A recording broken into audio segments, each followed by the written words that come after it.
So what is up, YouTube? Welcome back to the channel once again. You know I appreciate having you here.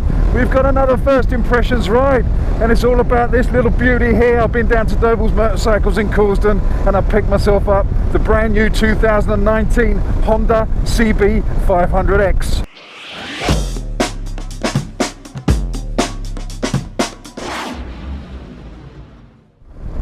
Thanks for sticking around. Right before we get into it, let's get the formalities out the way. I'm 6'2", 17 stone. I'm long in the leg and wide in the shoulder. That's just so you know how I get on with the ergonomics. I've been looking forward to this one for a while. Those of you that know my channel will know that I'm a little bit of a fan of the CB500X. I've owned two of them. I owned the original one and I owned the updated version, only to sell that for a CRF 250 so I could do a bit more off-roading. But I've always been a fan of this bike, so when this new one came out, I was chomping at the bit to get on it. So let's kick off with the ergonomics and sitting straight back on it. It's like being on an old friend. It really is comfortable. The seat to peg ratio is spot on for me. It really is nice. It seems to be a little bit more roomy than the last one as well, just a touch more. The foot pegs seem to be slightly further away. I don't know if that's because they've raised the ride height slightly, because that's the biggest thing about this is the suspension travel's got a little bit more, and it's now got a 19-inch front wheel. Before it was very street bike, although it was an adventure bike styling, it felt very street with the 17-inch wheels. This, it feels taller, I feel more comfortable, it feels more substantial. It feels like a bigger bike than the last one. Handlebars are very nice width apart, perfect for my shoulder width. Very easy when it comes to levering the bike from side to side. It's effortless, just a little bit of push and pull and it just tips over nicely. Mirrors are pretty good, you can see behind you. If I drop my elbows down, it's pretty much a clear view behind. So that's a good thing, always like to see behind. I'm loving this new dash area, it's so much better than the last model. It's got a gear indicator now, which I was crying out for before. If you remember my old reviews on the last two models, I said this bike is desperate for a gear indicator because it is aimed at newer riders. So that sort of thing's really, really helpful. Clutch is nice and light and it handles beautifully. I was a bit worried when they put a 19-inch front wheel on this that on the road it wouldn't handle as well. But I'd say it probably handles better.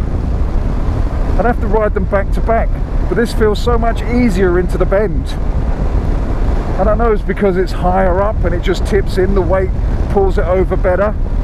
It just feels really nice. The 19-inch front wheel really suits the way this bike rides, and it is an improvement. It is a really good improvement. And also having that 19-inch front wheel means you can get better quality off-road or dual sport tyres for it. And it should be able to handle the rough stuff a little bit better than when you've got 17-inch wheels. Because let's face it, if you've got 17-inch wheels, your bike's not designed to go off-road. It is a pure street bike. But now they put the 19-inch wheel on this, they've said to you guys out there, this is more an adventure bike, and you can take it on the rough stuff, you can take it out on the dirt. Obviously, it's not going to handle like green lanes, though I'm sure it will do it with the right tyres. It's not designed for that. But I mean, it's designed to go out touring, adventure riding, and taking a little bit of the gravel and a little bit more of the softer stuff than the tarmac. And first impression sitting on it, it feels more adventure. It feels more of an adventure bike than a street bike. As I said, I do like this. There's a little hole here where you can put a 12-volt charger. I'm sure that's what that's for. And I like this little touch here with a bar. I've got that on my Africa Twin, and that's handy to put your little GPS on or attach your phone or other things. Screen wise, I can feel some buffeting around the top of the crash helmet towards the top of the visor. It's not tall enough for me, but that's me. I am quite tall. I tend to change the screens on 99% of my bikes, but this might just get away with a little extension. That might take away the buffeting, because around the chest area is pretty good. All in all, it's a very, very comfortable place to be. This seat is really nice. It's a little bit better than the old one. The old one, I remember jumping on it until I got used to it, made my backside a little bit numb. Whereas this, after riding for 15 minutes, there's nothing. It really feels comfortable. It's soft, squidgy.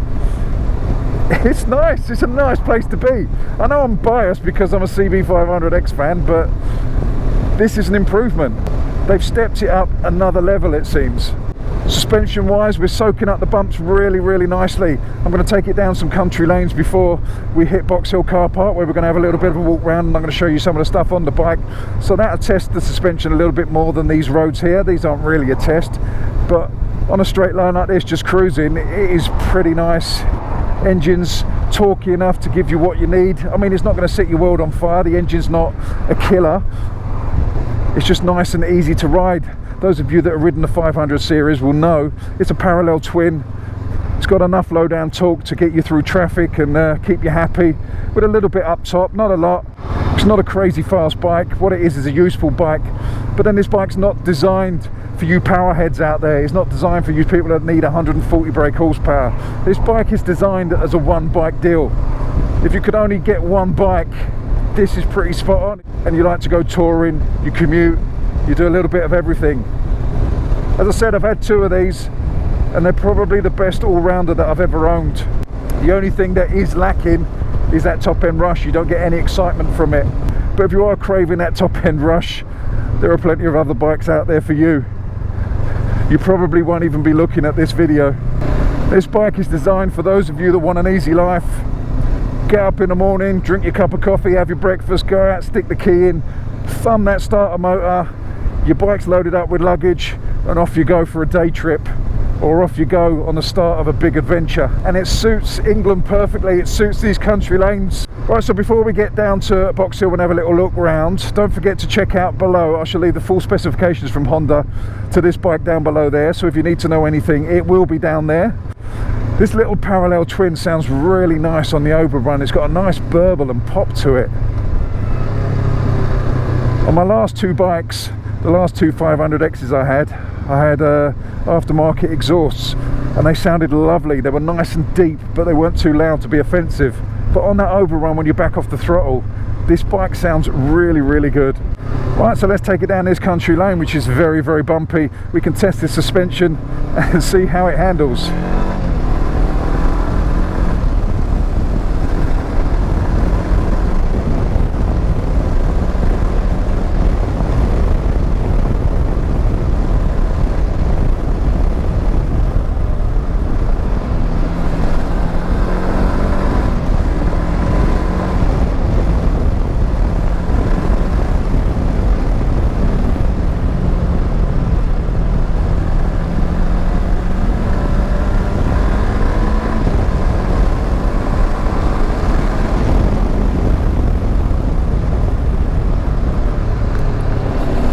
Brakes work really well considering it's new. Got a lot of feel from that front end. Considering this is not what this bike's designed for, it's designed for chilling out and enjoying yourself in that scenario. It's handling this really, really well. I rode the old CB500X down these roads, quite spirited. And weirdly enough, with that 17-inch front wheel, it used to skip around a bit more than this. This 19-inch front wheel seems to handle this a lot better. It smooths the bumps out nicely. And whatever tweaks they've done to the suspension, whether it's just the fact that they've janked it up a bit, really, really works these little country lanes.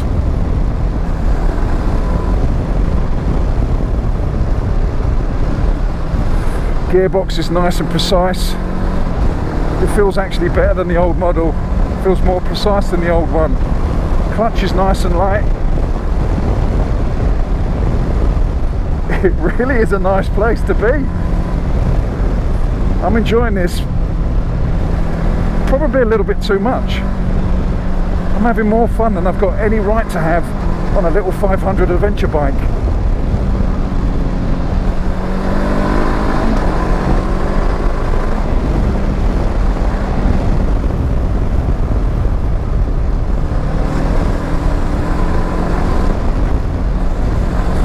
Soaking up these bumps really, really well. I mean, this is a budget bike, but it's doing a great job.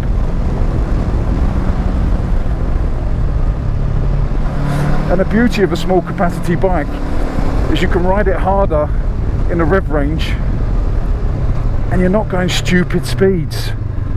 I really enjoyed that, more than I've got any right to do.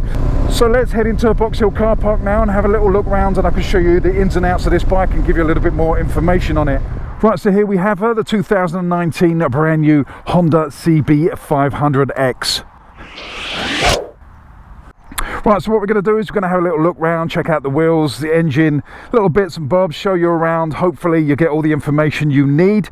If you don't get everything you need, don't worry about it. If you check out the descriptions box, there'll be a link to the full specifications for this bike down there. Right, so let's start with the wheels and then generally go around the bike. I'm starting with the wheels on this one because this is the major update on it. It's now got a 19-inch front wheel. On the back is a 160/60 17-inch tyre on the back there, but on the front you've got a 110/80 19 on the front, and these are Dunlop tyres and they're Trail Max Mix Tours, and on the way down here it's pretty good. This bike's only done 10 miles when I picked it up and it didn't feel twitchy at all. These tyres handle pretty well.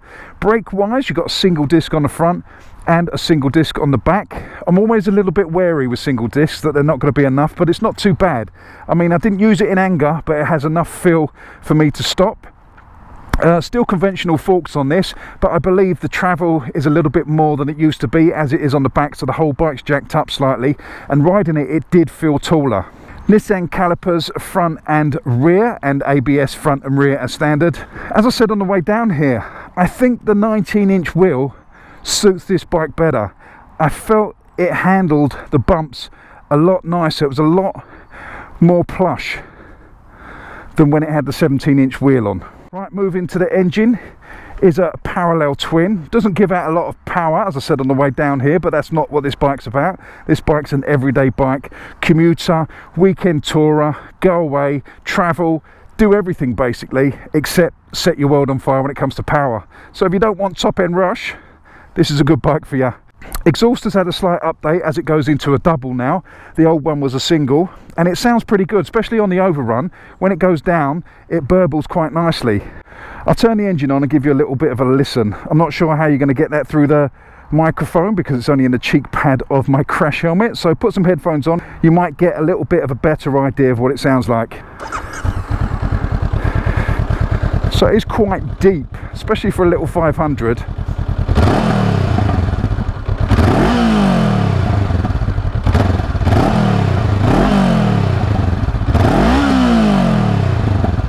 You can just hear the little pops on the overrun. Very nice indeed.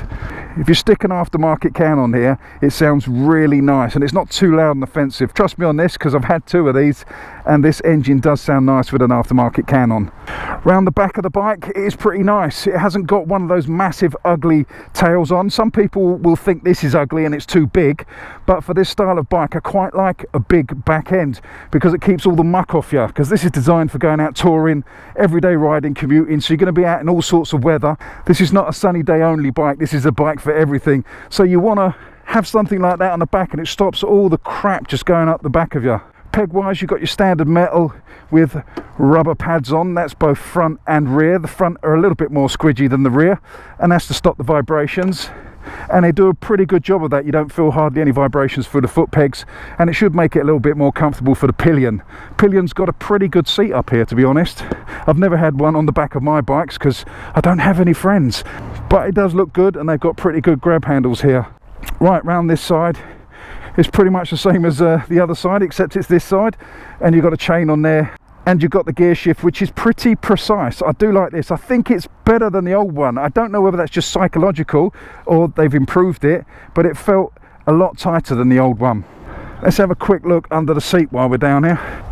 So there you go. Not really a lot of space to put anything. You could put a little bit of something there, but it's just filled up with stuff basically. So there you go, that's what it looks like under the seat. Fascinating stuff on this channel, you know. Right, let's have a little look at the lights.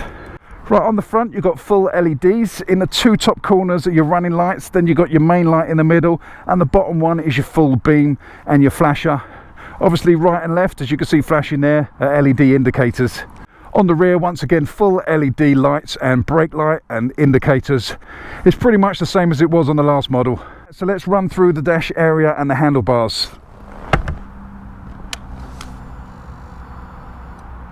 That's your start-up sequence. We'll go through the handlebars first, then I'll run through the dash with you. On the left, you've got a clutch, which is nice and light. It's not adjustable, but it is nice and light, so not too much of a problem. On the back here, you've got a push to pass, which is your flasher.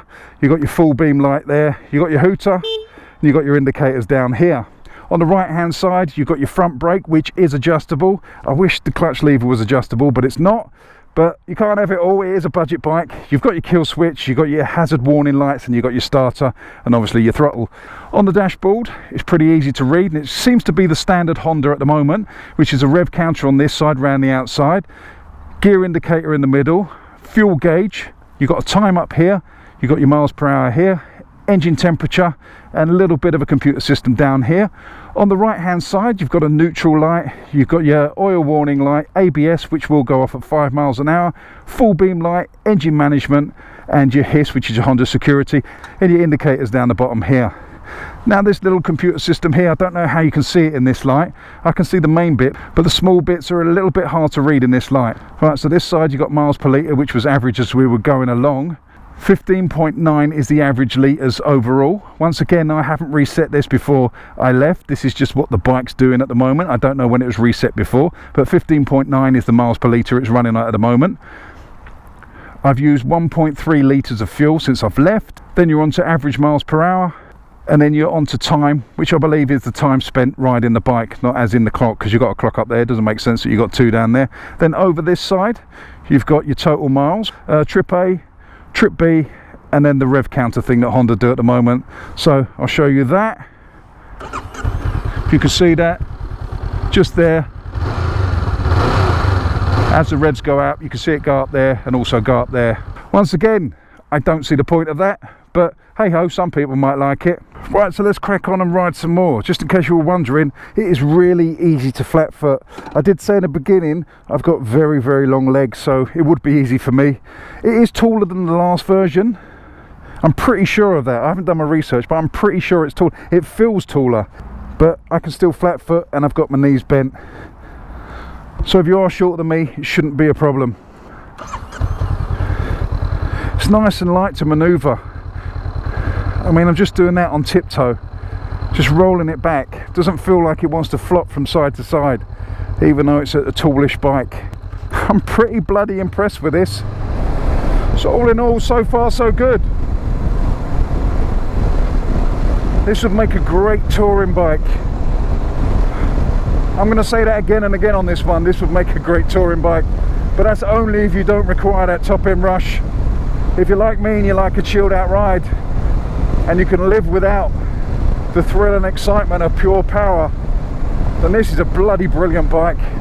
It's an average speed zone here of 50, and on a fast bike I'd be crying my eyes out on this road doing 50 miles an hour, but sitting here in 6th gear 50 miles an hour on this, it's so smooth, it's so planted, it feels perfect for this. If you want to go on a tour and you want to actually see everything, this is a great bike for it. Load it up with luggage, put some nice hard luggage on it, put some aftermarket handguards on it, probably adjust the windscreen a little bit, and you're onto a winner. And I have no doubt this bike as a commuter is going to be brilliant.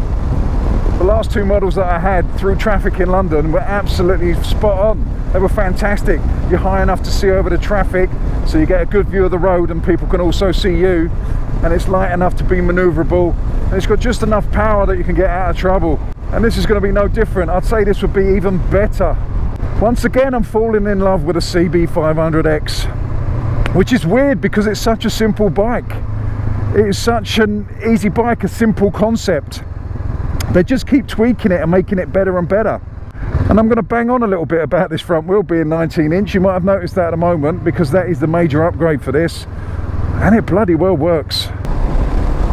You could sit on motorways all day long at this and the vibration isn't too bad. I mean, you can feel a little bit of vibration because it's a twin, but you don't feel it making your fingers tingle, your toes tingle. It's very well damped. It's a very smooth engine for a twin. Right, so let's go and have a little bit more fun.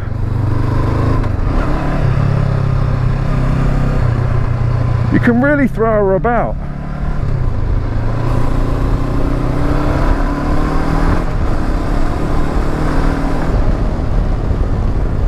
She seems to handle everything you throw at her. I mean, I'm not going banzai, I'm not going stupid fast, but I am riding it beyond its comfort zone. It's not designed to go fast. As I've said many times in this video, it's designed to chill out and enjoy the countryside. But it doesn't mean you can't have a little bit of fun, does it? It actually feels really, really solid. It feels like a bigger bike. It looks like there should be some kind of button here. I will guess, I'm going to go out on a limb now and guess that's going to be for fog lights. So if you want fog lights and engine bars on there, that's where the light will be. I could be wrong. If I'm wrong, ignore me. If I'm right, I'm just a genius, that's all. It feels so nice just to throw around. It's such an easy bike to ride. I know I say that to every single Honda, but the ones that are more powerful, there's always that little bit up the sleeve that's going to kick you up the backside and wake you up. This doesn't have that. There's nothing frightening or intimidating about this bike. Now, some of you guys out there will say that's boring, and granted, I'll give you that. You can say it's boring. I've got no problem with that. But I'm at a stage in my life where I'm quite content, I'm quite happy, I'm quite chilled, whereas power and excitement come from within. Look at me, I'm sounding all deep and spiritual now, but what I mean is I love biking. I absolutely love being out on a bike, no matter what bike. Riding these country lanes, I'm in my element. From 125 up, I can have a good time. So don't be too harsh on it if it lacks power and it's not up your street. It's just, that's what this bike is meant to do, and it's bloody brilliant at it. Could you imagine here being stuck behind this on a fire blade? You'd be pulling your eyeballs out, but I'm not. Right, so just to stand up, yeah, the bars are too low for me to stand up, but if I put bar risers on here, it's actually quite nice to sit into the tank, to put your knees into the tank. It's quite manoeuvrable, it feels quite light. So for when you are going on that gravel path, that little bit of off-road that you're going to do on this bike, if you use it properly that is, then it's going to be pretty good. As I said, I am tall, 6'2", so I do need bar risers, and I'd probably put some spikier pegs on, because these rubber mounted pegs, when it gets wet and muddy, do become slippery. So if you are going to take it off-road and do more adventure style riding on it, then change the pegs, put some bar risers on it, and it'll be pretty good. Much better than the old one. It really does suit these little country lanes, these little back lanes. Not fast, but quite, not technical, but quite bumpy, and they do not suit a harsh suspension. So the softness of this suspension works brilliantly around here, and again with that 19-inch front wheel just makes it a little bit less skitty on the front end. It's just nice to be out on a bike like this in the countryside. This is the sort of bike you go exploring on. This is what started me on my adventure motorcycling.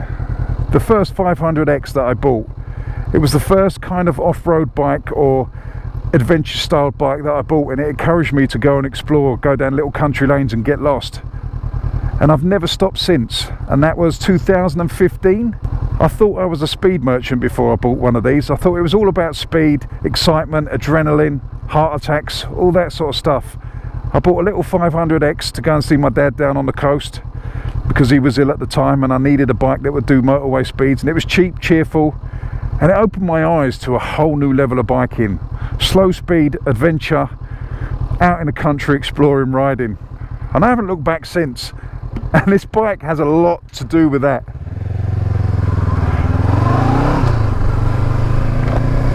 It basically changed my style of riding. I still like to have fun, but now I realise I can have fun on anything.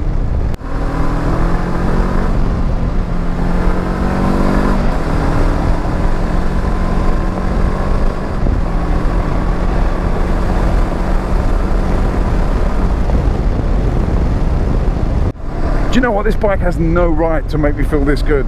The sum of its parts shouldn't make me feel this good, but it does. Right, so let's give you a quick summary before I get to the million-dollar question. And that million-dollar question is, would I have one in my garage now? Would I hand over my shekels when I get down there to buy one? If I had the money in my pocket right now. So quickly running through, ergonomics, absolutely brilliant for me, spot on. Pegs to seat to bars ratio, brilliant, absolutely brilliant, so comfortable. Mirrors, okay, I can see my elbows a little bit, but if I duck them down out the way I can see behind me, so they're pretty good. Clock, dashboard, really love it. Much improved over the last model. It's got a gear indicator that is absolutely brilliant. Nice and easy to read, apart from the small numbers. They're not too easy to read in the sunlight when that does come out in England. But the rest of it is pretty easy. The gear indicator, the revs and the speed, which are all the major things. Screen could do with being a little bit taller for me. I might just get an aftermarket bit put on the top and that should sort that out. I'd also put some aftermarket handguards on there just to deflect the wind a little bit more. Suspension wise, really good, soaks up the bumps nicely. Slight adjustment on the front. I'm not sure how much adjustment it's got, and again on the rear it's not going to have an amazing amount of adjustment, but it'll have a little bit. But at the moment it's pretty good, straight out the box, as it is from the shop, as all my test rides are. I like the suspension, soaks up the bumps really nicely, irons them out and makes it quite a luxurious place to be. Considering this is a budget bike, it is a nice place to be. Gearbox, nice and sweet, short shift. It's not a long throw between the gears, so not too bad. Very precise, I haven't hit any false neutral, so that's good. Brakes, pretty good. It's only a single disc on the front, so you've got not a massive amount of bite, but you've got enough. You can feel what it's doing. It doesn't catch you out. It's not suddenly nothing and then all. It's quite progressive. 2, to be honest, might be a little bit of overkill on this, but the 1 seems to work pretty good. On the back, yep, again, pretty good. You can adjust your line while using it in bends and stuff like that. It's got a nice feel to it. It's not on or off, and it has got ABS front and rear to get you out of trouble if you need it. Doesn't have traction control or fancy clutch, but the clutch is nice and light, and you shouldn't need traction control on this sort of bike. It hasn't really got the power to put it out of shape. I mean, most bikes you can get out of shape if you try really hard, but general riding, everyday riding, you shouldn't get into any trouble whatsoever. Engine wise, you know what I think about this engine if you watched any of my videos before on the 500s. I think these engines are an absolute peach. They are beautiful engines. And I don't mean in the sense that they're going to rip your arms off with power. I just mean in the sense that they're so usable for everyday life, for everyday things, for commuting, for touring, for weekends away. It will sit on the motorway. It will be smooth at 70 miles an hour around town. You're chugging along. It's beautiful. You don't really need much more than this unless you're looking for something that's missing in your life.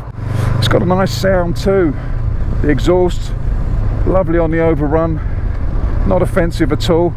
Stick an aftermarket can on there and it still won't be offensive, but it will sound a lot better.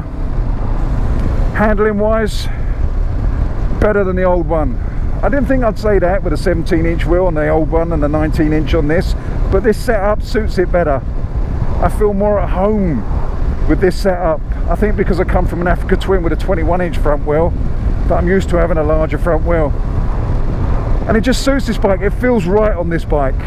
There's basically not a lot I can fault about this bike. I would add stuff to it. As I said, I'd put a decent screen on there. I'd put handguards on here. I'd put engine bars, maybe fog lights. I'd put some hard luggage on the back. I'd change the exhaust. And you've got a pretty good tourer. I would go out on a limb and say that if I was going around the world, I would put this very high on my list. Because I don't need to go fast, I'd put this very, very high on my list. I would probably change the wheels for spoked, but because they're 19 already, you'd probably be able to get a good selection of spoked off-road wheels for this without causing too much trouble and having any problems fitting them. So that's a massive plus point. And then you can get some decent tyres on it. It should have a good tank range. I'm not sure what the literage is, but I used to get 200 miles out of that tank for mine, and that's enough to go touring on. That's pretty good.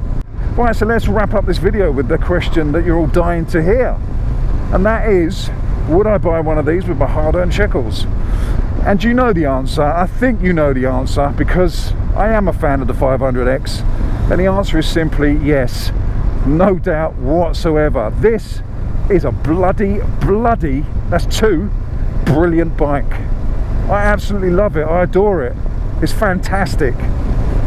Now, I will reiterate, not in the sense of knock your socks off excitement, but in the sense of what it's designed to do, what it is supposed to be. It is now brilliant. Increasing the size of that front wheel and just bringing the suspension up a little bit has made such a difference. It feels like a big bike now. It feels like a proper tourer. I'm in love with the 500X again. I really am. If I was to have only one bike in the garage, they said to me, you can only have one bike and it needs to do absolutely everything, I'd be hard pushed not to pick this. I really would. I like it that much. I've got an Africa Twin and I've got a CRF 250 sitting at home in the garage, and they're both brilliant, and this sits in between the two. And don't get me wrong, it's not as good as an Africa Twin, and it's not going to be as good as a CRF 250 off-road, but for an everyday bike you can commute on, you can go away for the weekend, you can tour around the world, you can go on big tours on this, you can go away for small tours on this, you can commute every day, you can go and have a little bit of fun in the twisty lanes. As an all-rounder, as a great package, this little CB500X has hit the nail smack straight on the head. But remember, if you are susceptible to being easily bored because you are missing something in your life, you might not feel that about this. Where I'm at that place in my life where I am just spot on the level, chilled, and just enjoying myself. So this, yes, 100%, I would park my shekels right now for this. So on that note, I'm going to end the video here. Don't forget to check out Doble's Motorcycles if you are in the area. Don't forget to give Ian, the general manager, a huge hug if you do go in. Say that's from me, Mr. Fish. He really loves it. I shall leave the link to their website in the descriptions box below, and also the full specifications from Honda for this little beauty. So that just leaves me to say, don't forget to subscribe, to like, to share, to do all those things that you need to do. Also, once you have subscribed, hit that notifications bell and you will not miss a thing, I promise you that. So that just leaves me to completely wrap it up and say, you know I love you all, stay safe, fish out.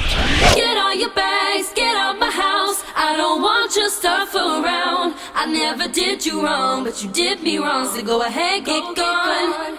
Get all your bags, get out my house, I don't want your stuff around. I never did you wrong, but you did me wrong, so go ahead and get gone.